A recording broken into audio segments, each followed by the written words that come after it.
Thank you. Well, good morning and welcome. Today we have the IFMBE CD 2020 CE Competency and Leadership webinar. We're going to talk about, or the theme for today is innovation in new care processes and usage of health technology. And I'll speak a little bit about leadership on COVID-19. Mario Castañeda, one of your moderators, and my friend and colleague, Fred Josea. I'm in the United States and Fred is based in Ecuador. We have three wonderful speakers today. Dr. Jitendar Sharma from Visakhapatnam, India, Ramses Galaz, from Morcillo, Mexico, and Mladen Poluta from Cape Town, South Africa. Next, please. Next slide. The agenda today, again, I'll do my introduction, then I'll pass it on to Fred.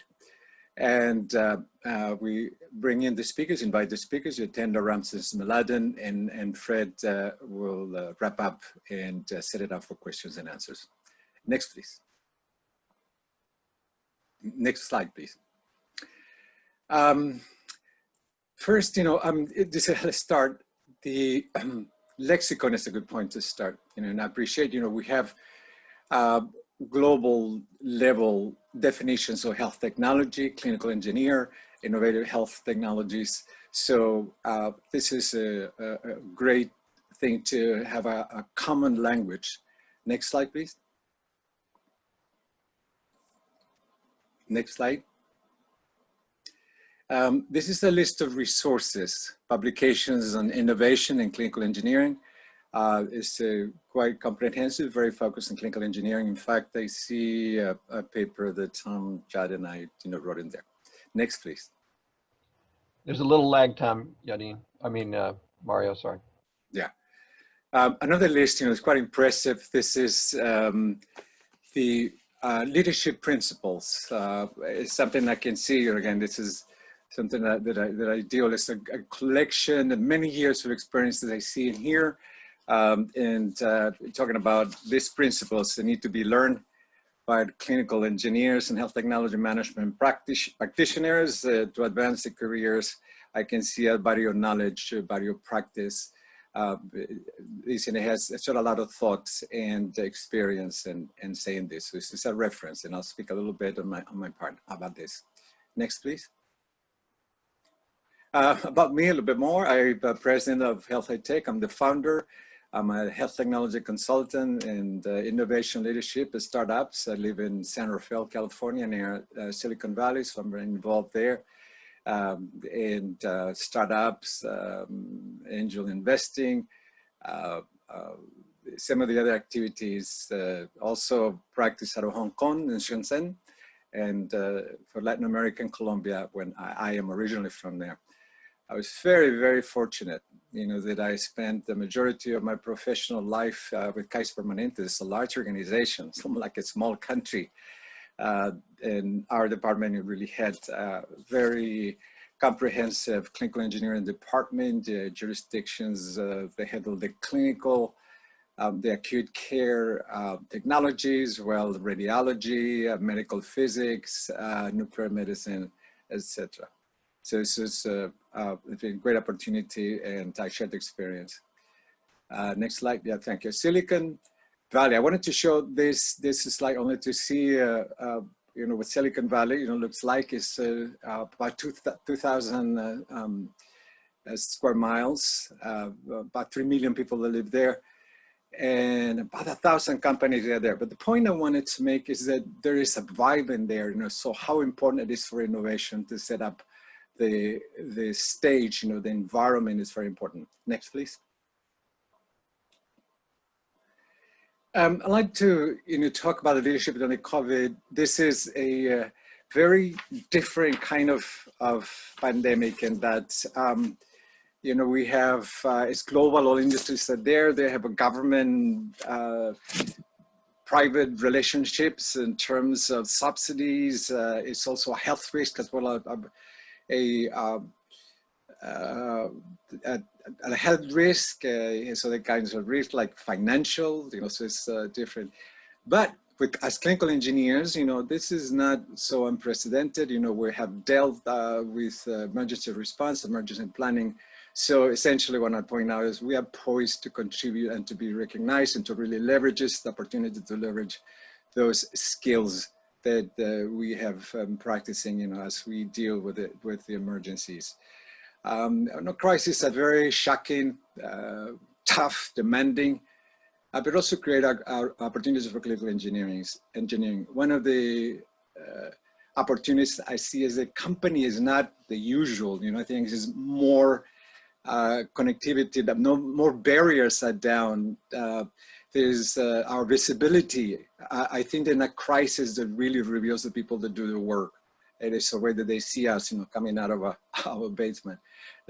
So again, another opportunity or visibility at this time is really to participate, actively and promote our visibility. Just one quick anecdote. One of the promotions that I got was for Y2K, and if you remember, Y2K was a turn of the century that the computers were going to create a glitch. They were going to affect all technology. So in our department, we set up like a war room, like a CNN, and we monitor, so around the world as the day started, like Manitou in the South Pacific, all the way around the world. And we broadcasted to the organization if a hospital had a problem when it came to midnight. And again, clinical engineering became the center. We have maps with stacks and all this. Again, another opportunity to really put our department in a very good light. I wanted to talk very briefly about opportunity to apply the leadership principles of that list. As I counsel about 10% of my clients and all the busyness, I've seen about leadership during crisis. And again, those principles, are there. You can use it, but I would say three things, when you're doing in a crisis. First, again, start with your principles. Work out of there. Very people-centric. You are the voice of confidence and the voice of calm. Communication skills, so important, not only communicating what is going on. In many of the crises, that I've dealt with, we have like we call it the gossip board of the rumor board. We've documented everything that was said, and then we, on the right side, we make a comment, is that true or not given and all that. And so communication, then teamwork, this is the time where you need to be working with your team. Closing, I want to bring the opportunity, something we presented in a paper with Tom, that if we identify ourselves, as innovators, something that we can say every time that we participate, we bring that different viewpoint, we can adopt innovation, as part of a profession, become part of a DNA. So it's very important that we can be perceived, as clinical engineers. I mentioned to people, we in our department, we had that say, or people, the other leaders would say, invite a clinical engineer, they always come up with something. So again, this is a great opportunity. We want to be definitely defined by our vision, but we think, but we are not by our past. With that, take it away, Fred. Okay, thank you, Mario. Hello and welcome, everybody. Okay, I've got just 3 impossible minutes to provide a quick context for innovation in times of the COVID-19 pandemic. Hey, Fred, take 2, brother. Take 2. Thanks. We could easily spend an entire semester or a doctoral research program to study this in depth, but today we've just got 60 minutes among us, so I'll have to talk fast. This is a 30,000-foot view of some of the challenges and opportunities we face. This graphic summarizes many variables that will impact the design and execution of any innovation. It can be useful to observe them all at once and consider the many interdependencies, potential obstacles, and complexities that we have to contend with in order to create, evaluate, implement, or operate a successful innovation. As we can see at the top of this diagram, the continuum of health ranges from wellness to illness and across various geographical locations and facilities, technologies, and practitioners. The forces from the left side arrows are expanding healthcare technology and services dramatically, far beyond the original hospital-centric and doctor-centric models of care.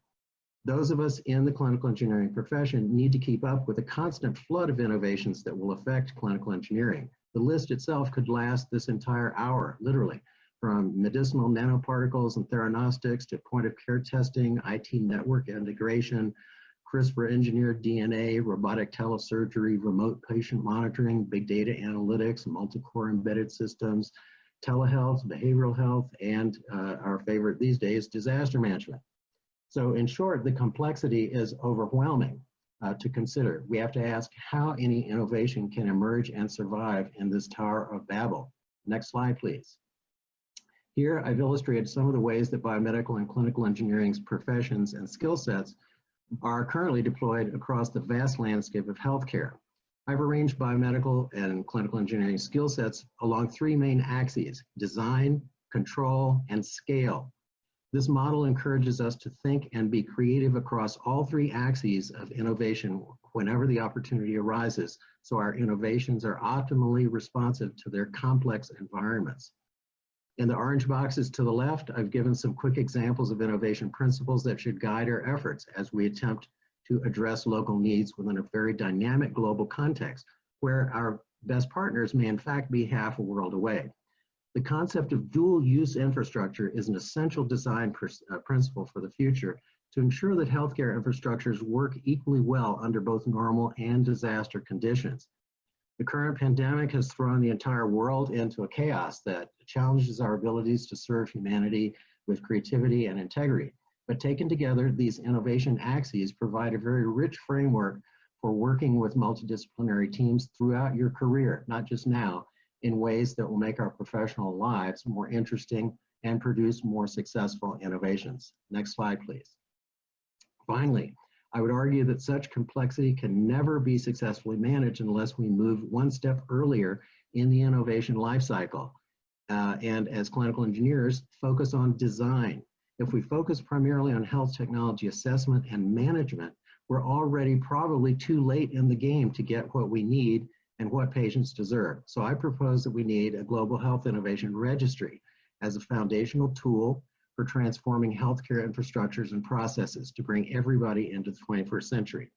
This dream registry will serve as a universal open source real-time knowledge base using semantic web data platform to enable innovators worldwide to register their projects and ideas, perform highly precise real-time searches to find out who's working on what, where, and then form interdisciplinary teams with complementary expertise. This will enable us to create multifunctional innovations that embody state-of-the-art design intelligence, reflecting all stakeholders along the life cycle of the innovation from the beginning: finance, IT, risk management, public health, help desk, disaster management, schools, manufacturers, ministries of health, etc. I admit that these concepts are mentally and practically challenging to the max, but I also believe we need to act on the tremendous creative potentials that have been passed down to us by generations of biomedical and clinical engineers, doctors, nurses, scientists, inventors, and academic researchers. So I invite us all to consider how we might work together to create this global tool. So now, having rushed through all of that, we now have the honor of hearing on-the-ground presentations from three of our distinguished colleagues from around the world who will share their experiences dealing with innovation challenges in India, Mexico, and South Africa. It's my extreme pleasure to present Dr. Jitendar Sharma, who is CEO and Managing Director of the AMTZ Innovation Center in Visakhapatnam, India. Welcome, Dr. Sharma, and please share with us your challenges and insights at AMTZ, the global medtech city.